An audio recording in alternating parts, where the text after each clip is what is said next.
we are contending with the state from whence we spring, with those who were once our fathers, our brethren. Victory, however decided, must be fatal, and whichever side prevails must weep over its conquests. James Duane, Continental Congress.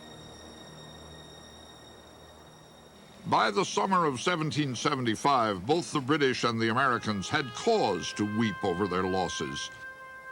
More than 100 men had died at Lexington and Concord.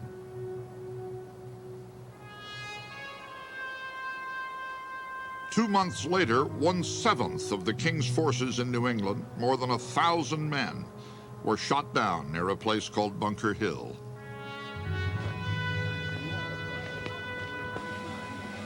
Now, in June, the remaining 6,500 British troops were trapped in Boston, surrounded by 20,000 rebels.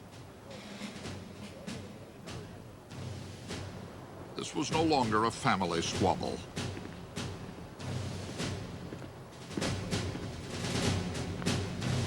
George Washington had not even learned of the battle at Bunker Hill when he set out from Philadelphia to take command of the rebel army outside Boston. All along his route, crowds came out to cheer the first American commander-in-chief.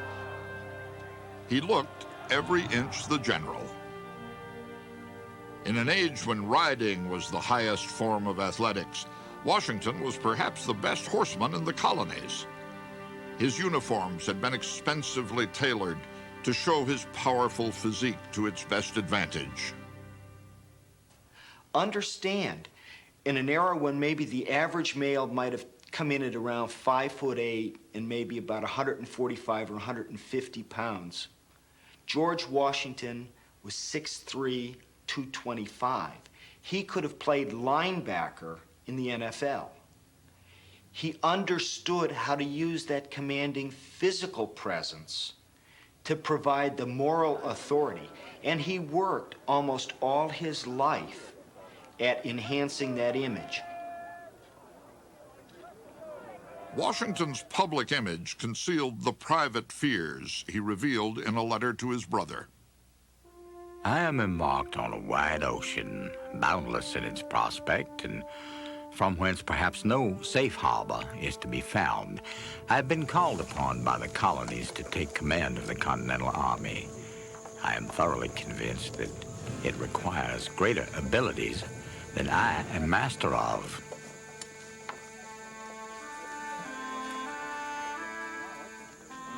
In his career, Washington had led men in only 2 small battles, and now he was taking charge of an army of amateurs.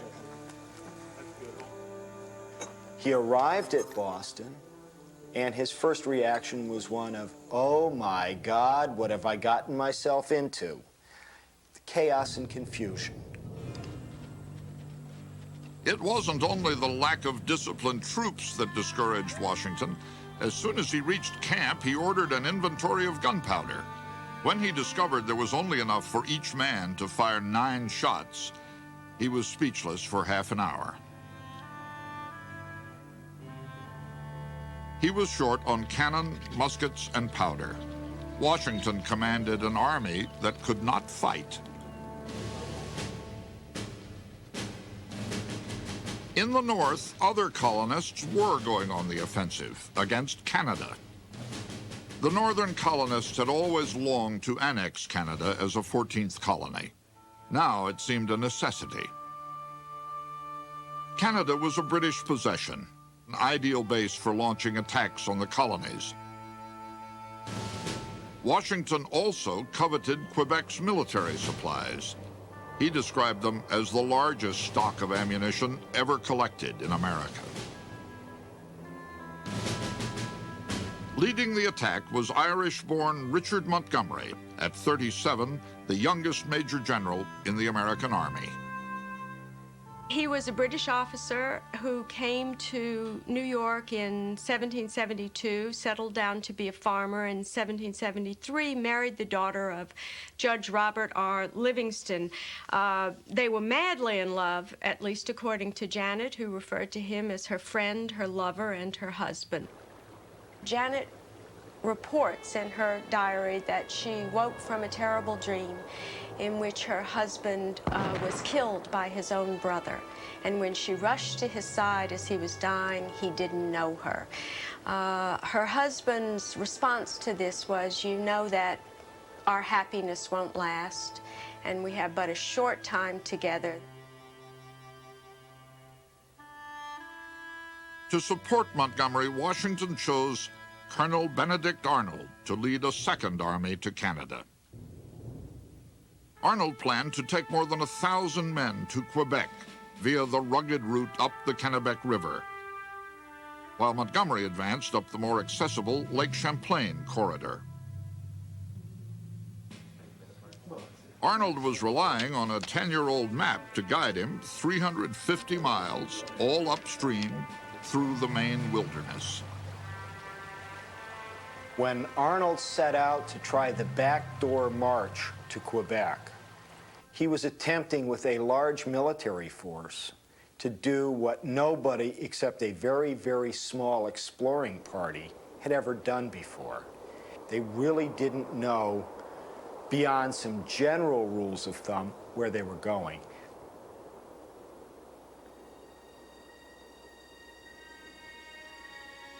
It was late September by the time Arnold gathered his troops and supplies. The air was already chilled by the approach of winter, but Arnold set out anyway. Before long, the expedition's boats, hastily built of green wood, began to come apart. Then the food ran out. Arnold's troops began to eat their cartridge boxes, their shoe leather, their shaving soap. After 6 weeks, nearly 400 turned back. The rest struggled on through waist-deep, freezing water.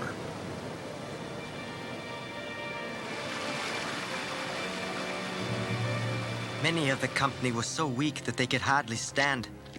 When we attempted to march, they reeled about like drunken men, having now been without provisions 5 days. I passed many sitting wholly drowned in sorrow.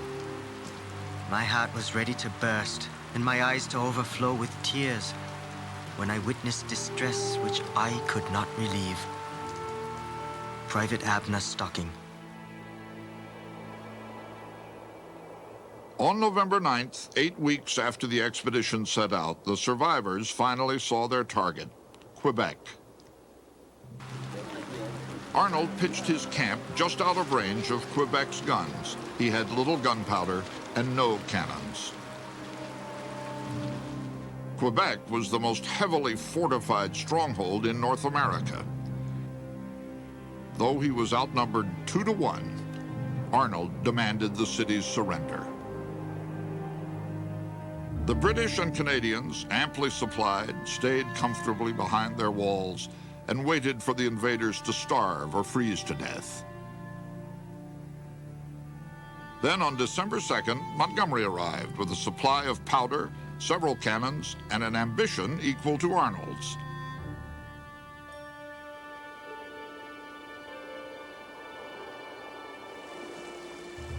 In spite of the odds against them, the two commanders decided to attack under cover of the next snowstorm.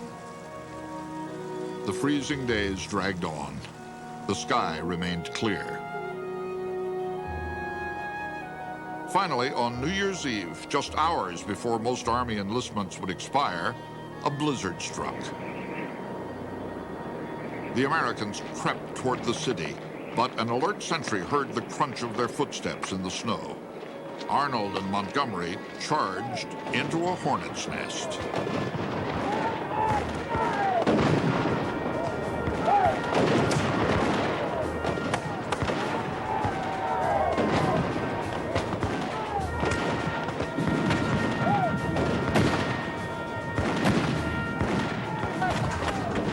A musket ball broke Arnold's leg. Still, he tried to lead the attack, until his men finally persuaded him to limp to a surgeon a mile away.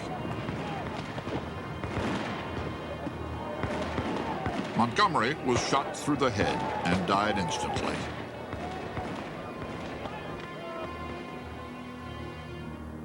His widow, Janet, would live another 52 years and never remarry.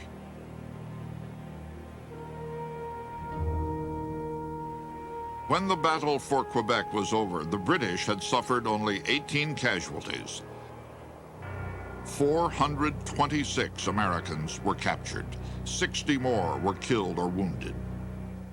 The Americans failed to take Canada, failed to capture any weapons, and failed to close off a dangerous artery of invasion.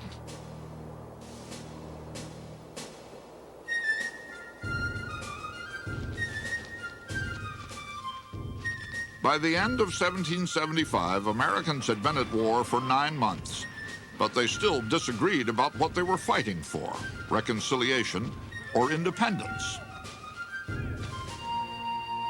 Even in the rebel headquarters, some of Washington's officers still raised their glasses to their leader, George III, King of England.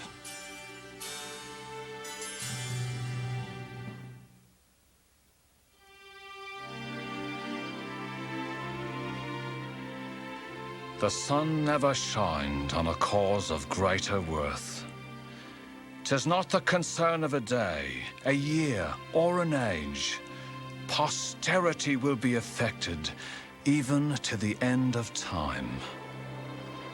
The writer of those words was an Englishman who had immigrated to the New World only a few months before the clash at Lexington and Concord. He was self-educated and penniless. At age 38, Thomas Paine had been a tutor, tobacconist, grocer, and corset maker, and he had failed at everything except troublemaking.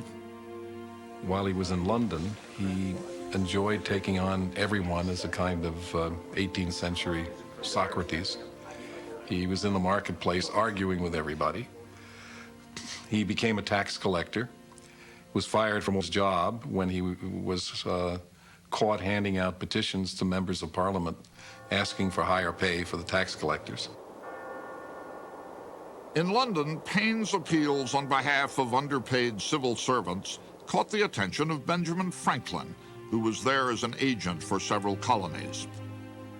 After meeting Paine, Franklin recommended him as an ingenious, worthy young man and sponsored his immigration to America.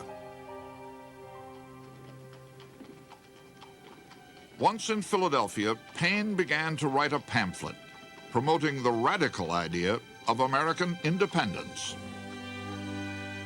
Thomas Paine had suffered all his life under England's class system, and he spared no venom in his writing.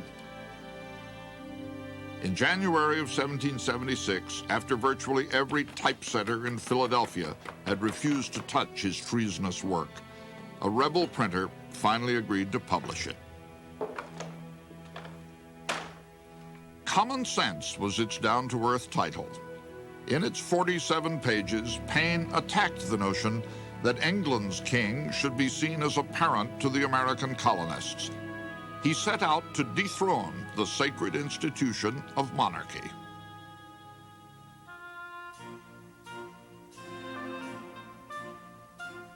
This is the most prosperous invention the devil ever set on foot for the promotion of idolatry.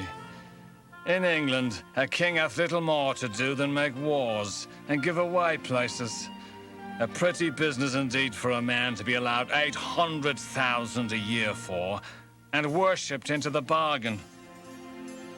Paine, I think, virtually destroys the notion of monarchy as a form of government, which is really surprising because no one had been attacking monarchy in the colonies. It wasn't a political issue.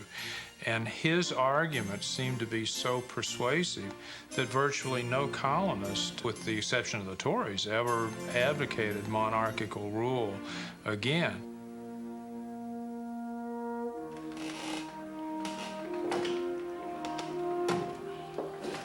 When it came out Common Sense sold 120,000 copies in the first 3 months. And over the course of several years, it sold 500,000 copies.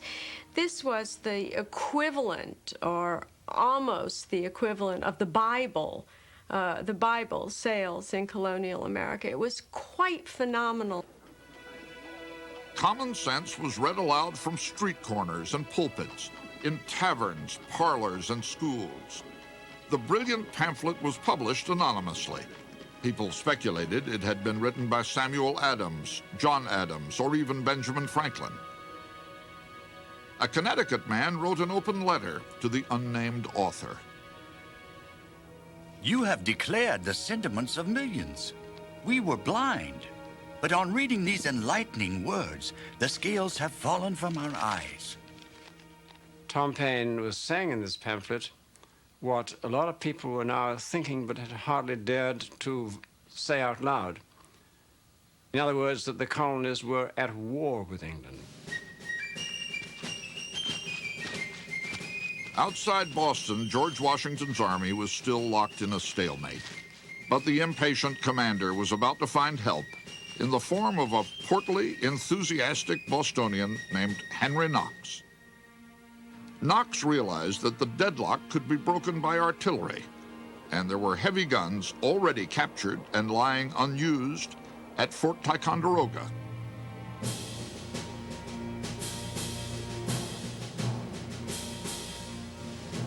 We sometimes think of Henry Knox as being a rather old man from the paintings that exist, but in fact, Knox was only 25 years old when the war broke out and he became commander of Washington's artillery. Knox had no military experience. In fact, he had been a bookseller in Boston and was probably the best-read American on the art of artillery warfare in the 18th century.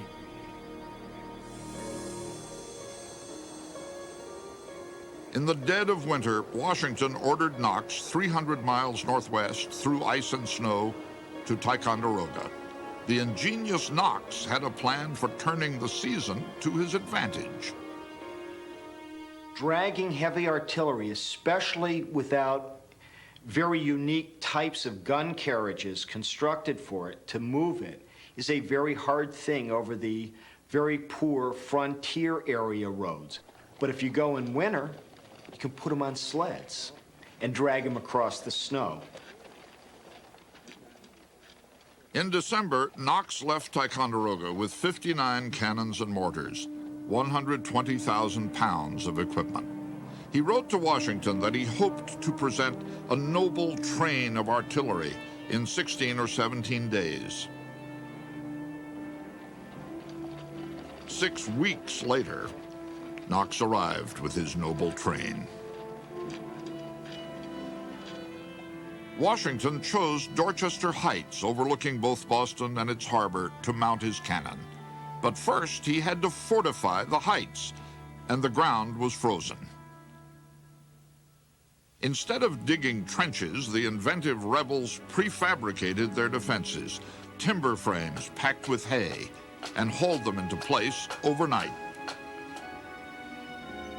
By dawn on March 5, 1776, the anniversary of the Boston Massacre, Dorchester Heights was bristling with guns. General Howe thought it would have taken his army 3 months to build the same earthwork. In point of fact, as soon as Washington mounts the heavy guns, Boston is untenable and Howe has to evacuate. And it's because the heavy guns can sink the ships, and without the ships, Boston can't be defended by the British. Howe had been outmaneuvered. He sent a message to Washington. If the Americans would let him evacuate Boston in peace, he would not burn the city. Washington held his fire. He had no choice. He had the guns to shell Boston, but not the gunpowder. His entire fortification was a masterful bluff. On St. Patrick's Day, 1776, 9,000 British soldiers and 1,000 loyalists set sail for Nova Scotia. George Washington triumphantly entered Boston, only to find that the Redcoats and their collaborators had ravaged the city. The general did not hide his disdain for the Loyalists. One or two have done what a great number ought to have done long ago, committed suicide. With fewer than 20 men lost in the entire 8-month siege, Washington had run the British out of Boston. They would not see the inside of that city, the birthplace of the Revolution, for the rest of the war.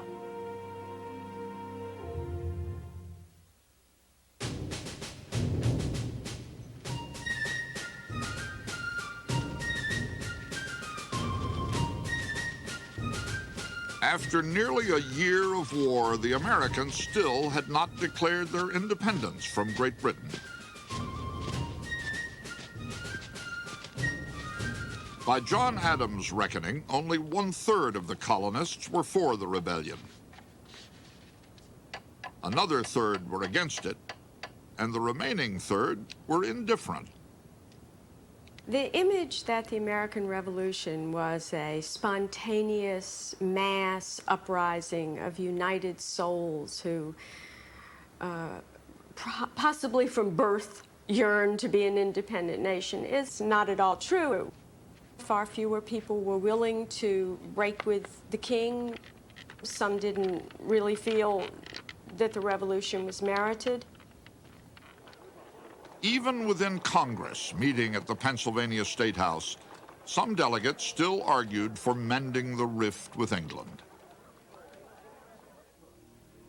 But soon, the radicals pushing for independence would get an unexpected boost from King George himself. In January of 1776, ships arrived from England carrying the past year's news. The king had announced to Parliament 3 months earlier that he was gathering a huge force to crush the rebellion. On June 7, 1776, Congressional Delegate Richard Henry Lee, a tobacco planter from Virginia, rose to offer the inevitable resolution. That these united colonies are free and independent states, that they are absolved from all allegiance to the British Crown. They wish to make a declaration of independence, not only for the sake of the civilian population who would see this break, would realize what it was for and would support it, but perhaps above all, for foreign opinion, so that other countries could formally note that these colonies had set up their own independent government and therefore, crucially, could negotiate with foreign governments, could contract alliances, and could receive aid. Congress appointed a 5-man committee to draft a Declaration of Independence, among them Benjamin Franklin and John Adams. But none of the senior members wanted the tedious job of writing it. The document itself, they believed, would be an historical footnote, a technicality. So the task was foisted on the committee's youngest member, 33-year-old Thomas Jefferson. Jefferson didn't want the job either. His mother had recently died, and he had just returned from Virginia after being bedridden for 6 weeks with a migraine headache. Nevertheless, during 2 hot June days and nights, in a second-story rented room, Jefferson bent over his portable writing table and produced the first draft of the most enduring protest document in the history of the free world. Jefferson's words, though magnificent, were not wholly original. He borrowed from his Virginia neighbor, George Mason, who in turn had borrowed from the 17th century British philosopher John Locke. Just weeks earlier, Mason had written in the preamble to the Virginia Constitution that all men by nature are equally free and independent and have certain inherent rights, namely the enjoyment of life and liberty. There's nothing new in the Declaration of Independence. If its arguments hadn't been familiar and understandable it wouldn't have been a very powerful document of justification. What you might say was radical about it was, after all, it was an initial formal statement of the first of the modern revolutions against king, government, and an established legitimate constitution. After 9 hours of heated debate in airless rooms, Congress passed the Resolution for Independence. 13 separate English colonies now called themselves the United States of America. The delegates voted on July the 2nd, 1776, a date John Adams was certain would go down in history. On July the 4th, the President of Congress, John Hancock, was the first to sign the treasonous document. In just 79 words, Jefferson defined the ideals of the newborn nation.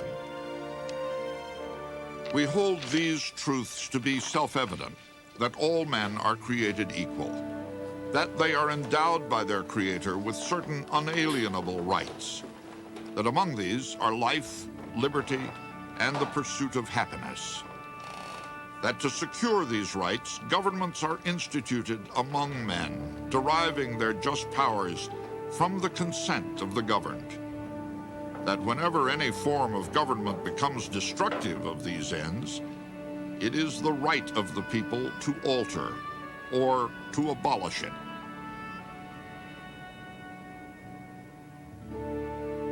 Although the man who wrote the Declaration of Independence championed the ideal of equality, Jefferson himself owned nearly 200 slaves.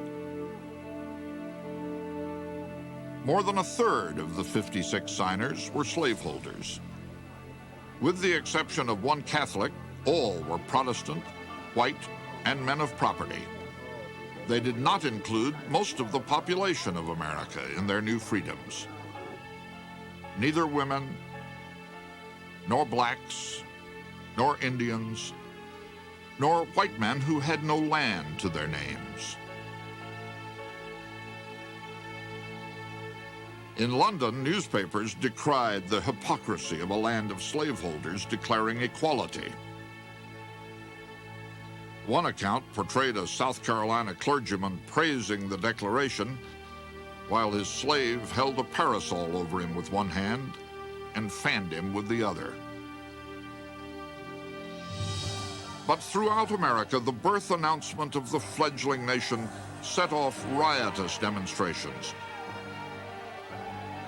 George Washington had the Declaration read aloud in camp. In New York City, a rebel mob pulled down the statue of George III and had the 2 tons of lead melted into 42,000 musket balls. As patriots celebrated the Declaration, Benjamin Franklin's oldest son began serving a 2-year prison term. William Franklin, the last royal governor of New Jersey, refused to renounce the King of England and was pronounced an enemy to his country. The elder Franklin never once visited his son or tried to help him. The bond broken between William and Benjamin Franklin was one of the countless ties severed by this ever-widening war.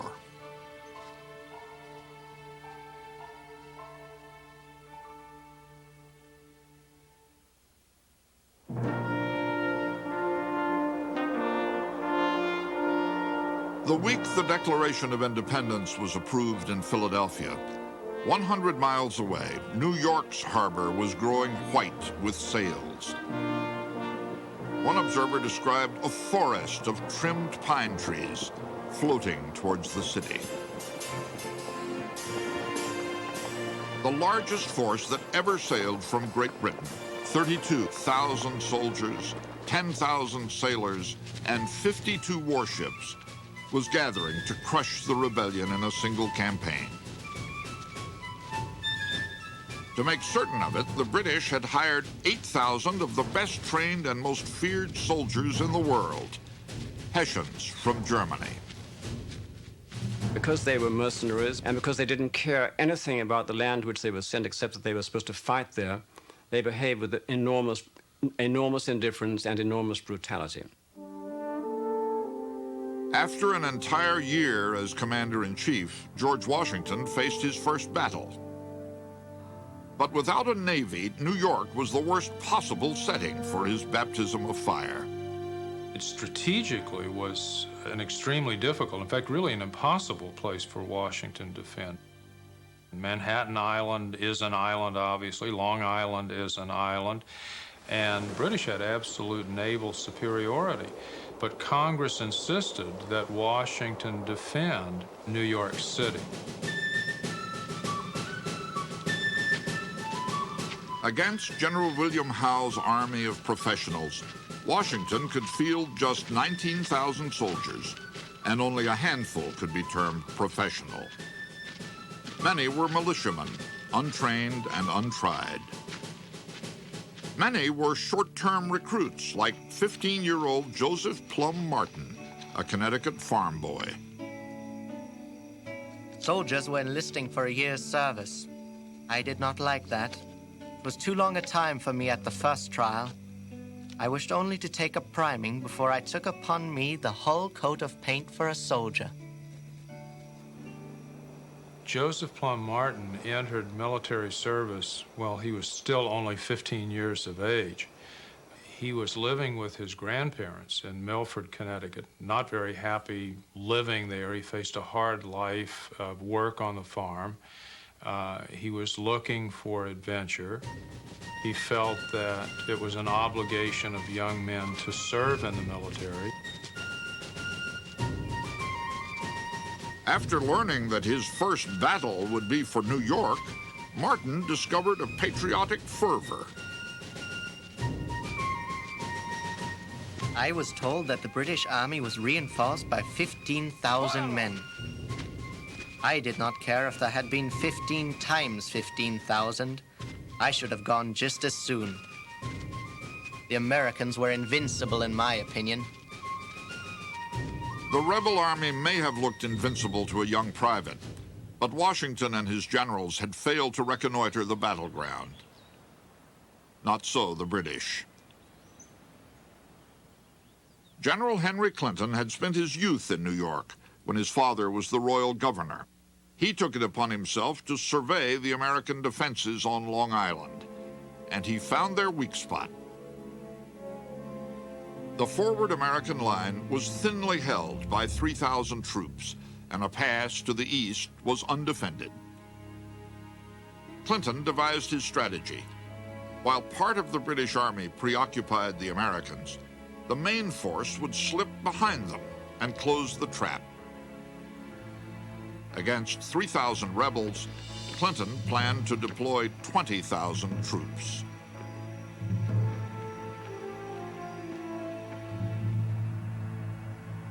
On the morning of August 27th, one soldier wrote that the sun rose with a red and angry glare.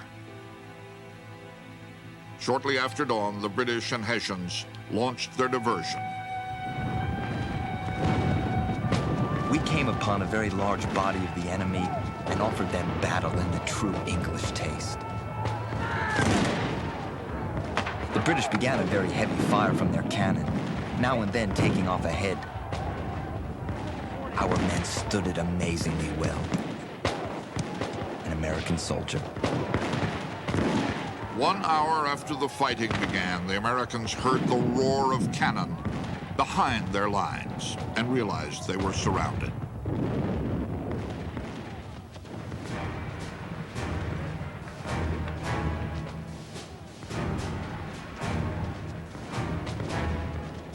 Now the Hessians, with bayonets fixed, closed in. The Americans were very worried about how they would withstand bayonet charges. And certainly in the early battles of the war, the British, when they were able to fight the Americans in the open field and were able to use their favorite tactic of bayonet charges, usually did succeed in scattering the Americans. They were not able very effectively to resist. The British had told the Hessians that the Americans would show them no mercy, and so the Hessians gave none. The greater part of the riflemen were pierced with the bayonet of the trees.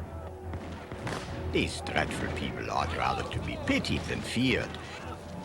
They always require a quarter of an hour's time to load a rifle, and in the meantime they feel the effects of our bayonets. Colonel Heinrich von Heringen. To buy time for his men to escape, General William Sterling, with 250 troops, counterattacked. Sterling was described as fighting like a wolf. 5 times the Americans charged. 5 times they were driven back.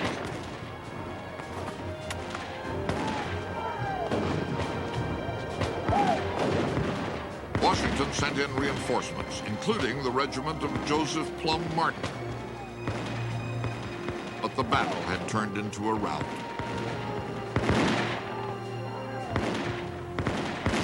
By the time we arrived, the enemy had driven our men into the creek. Those that could not swim sunk. The British were pouring the canister and grape upon the Americans like a hail. When they came out of the water and mud to us looking like water rats, it was a truly pitiful sight. On Long Island, the Americans had fought their first formal battle and lost. On the British side, 400 soldiers were killed, wounded, or missing. But Washington lost nearly 1,500 men. The Americans were now trapped on Long Island with their backs to the East River. But hours passed, and the British did not attack. Here was where the legacy of Bunker Hill occurred. General Howe was in a position to destroy Washington's army if he moved quickly. But Howe hesitated. He wanted more information. He wanted more men. He paused, and when he paused, a storm blew up. The day after the battle, a heavy rain fell all day and through the night. While it fell and the British waited, Washington began to round up boats. The concept of evacuating an army from a position like Brooklyn was almost unthought of in European terms. Therefore, the British don't expect it. The Americans, the brash young men, don't know you're not supposed to be able to do it. So they go out and do the thing because nobody told them it was impossible. At dawn on August 30th, 3 days after the battle, sniper fire from the American camp mysteriously ceased. General Howe sent out a patrol. It soon returned with an astonishing report. George Washington, with 10,000 men, had vanished in the morning fog.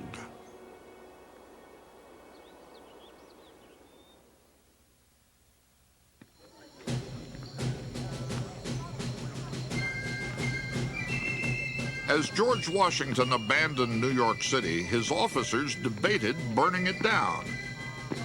In the end, both the commander and the Congress said no. And the British moved into their comfortable winter quarters. But just after midnight on September 21st, 1776, fire did break out. No alarms could be rung. The rebels had taken the town bells to melt into ammunition. As the blaze spread, so did rumors that it was started by the Patriot Underground. From his camp on Harlem Heights, Washington watched as a fourth of the city turned to cinders. The day after the fire, the British captured a young American spy. Nathan Hale was an interesting man. He was tall and apparently very athletic and agile. When the war broke out, he joined Washington in New York, and when they asked for volunteers for an intelligence mission, unfortunately for Nathan Hale, he volunteered. Hale had almost finished sketching the British defenses when he was betrayed by a loyalist named Samuel Hale, his own cousin. When questioned by General Howe, Hale confessed freely. He was sentenced to be hanged the next day. Nathan Hale was a very brave man who used that scaffold to talk to the militiamen. And he said, don't worry about me, and don't be afraid for your own life. And he was reported in the New York papers as saying, if I had 10,000 lives, I would give them all for my injured, bleeding country. When newspapers published the account of his execution, Nathan Hale became the very symbol of patriotic sacrifice. He was 24 years old.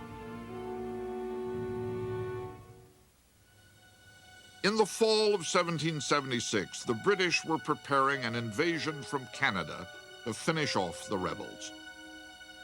There was only one obstacle in their way: Benedict Arnold, still chafing from his defeat at Quebec. Arnold planned to mount a naval blockade of Lake Champlain. The lack of a navy didn't discourage him.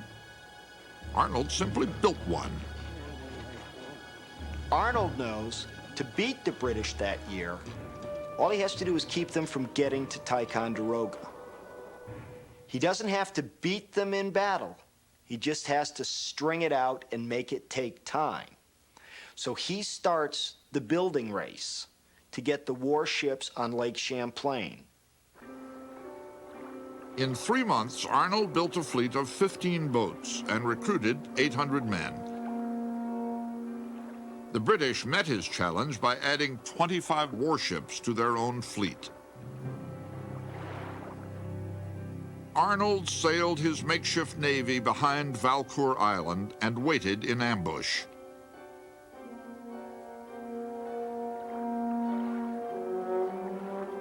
At noon on October 11th, 1776, the British flotilla found him. And the battle began. Arnold fought with a fury. Lacking trained gunners, he aimed some of the cannons himself, even while directing the fray.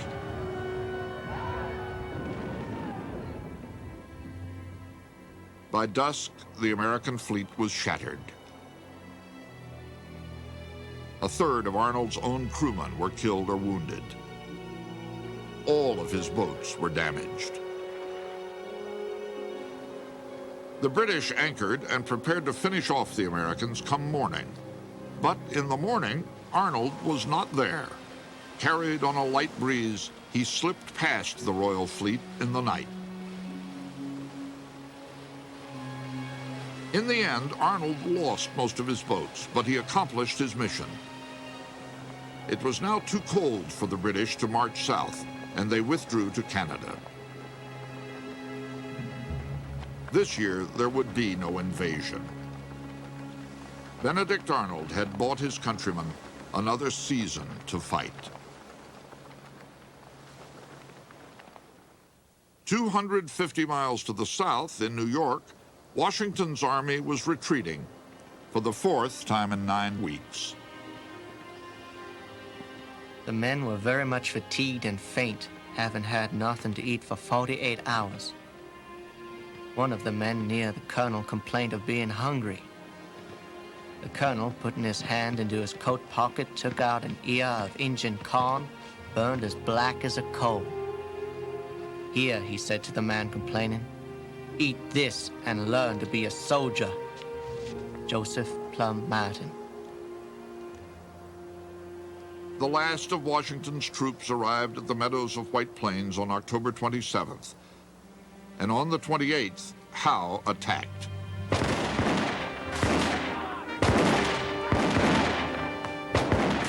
Once more outnumbered and outflanked, Washington managed to escape across the Hudson River into New Jersey.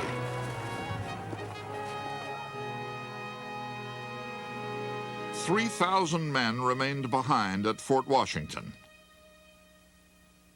Nathaniel Greene, its commanding general, feared that abandoning yet another post would devastate morale. He assured Washington the position was strong.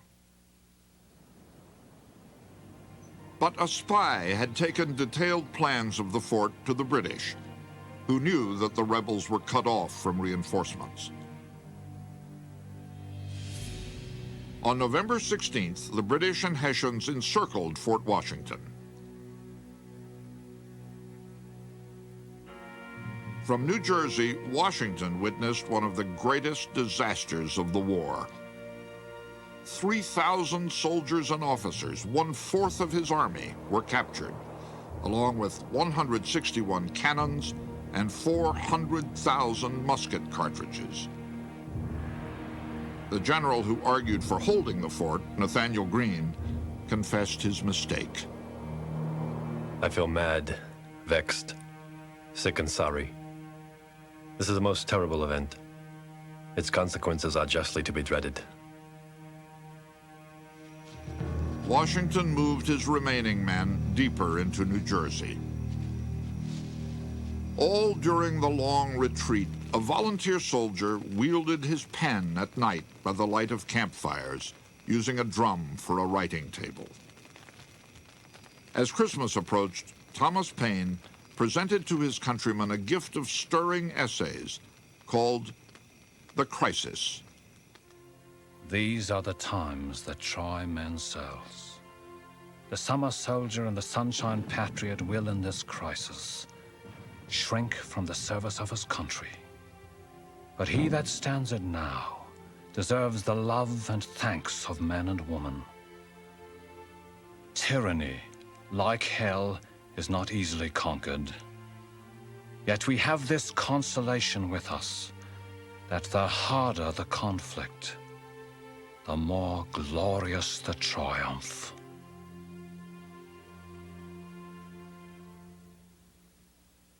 After 2 months of retreat, Washington reached the outskirts of Trenton, New Jersey, with only 3,000 men. George Washington's forces had been chased out of New York, across the river into New Jersey, and down through New Jersey, across the Delaware, when it seemed as though his army was reduced just to a few hundred. Support had melted away, soldiers had left, militia had left, and it seemed as though Howe on the one side and Washington on the other were in agreement that the revolution was at an end. A week before Christmas, George Washington, despondent, wrote to his brother John. Between you and me, I think our affairs are in a very bad condition. Not so much from the apprehension of General Howe's army as from the defection of militia. If every nerve is not strained to recruit the new army, I think the game is pretty near up. The soldiers' enlistments would expire at the end of the year. With his army about to vanish, George Washington had exactly 13 days to produce a miracle.